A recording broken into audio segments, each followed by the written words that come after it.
کیا جس چیز کی انسان آرزو کرتا ہے وہ اسے ضرور ملتی ہے؟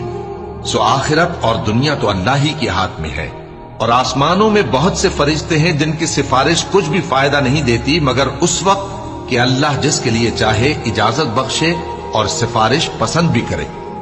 جو لوگ آخرت پر ایمان نہیں لاتے وہ فرشتوں کو لڑکیوں کے نام سے موسوم کرتے ہیں، حالانکہ ان کو اس کی کچھ خبر نہیں۔ وہ صرف خیال و گمان پر چلتے ہیں، جبکہ خیال و گمان حق کے مقابلے میں کچھ کام نہیں آتا۔ تو جو ہماری یاد سے روگردانی کرے اور صرف دنیا ہی کی زندگی کا خواہاں ہو، اس سے تم بھی منہ پھیر لو۔ ان کے علم کی یہی انتہا ہے۔ تمہارا پروردگار اس کو بھی خوب جانتا ہے جو اس کے رستے سے بھٹک گیا، اور اس سے بھی خوب واقف ہے جو رستے پر چلا۔ اور جو کچھ آسمانوں میں ہے اور جو کچھ زمین میں ہے سب اللہ ہی کا ہے، اور اس نے خلقت کو اس لیے پیدا کیا ہے کہ جن لوگوں نے برے کام کیے ان کو ان کے اعمال کا بدلہ دے۔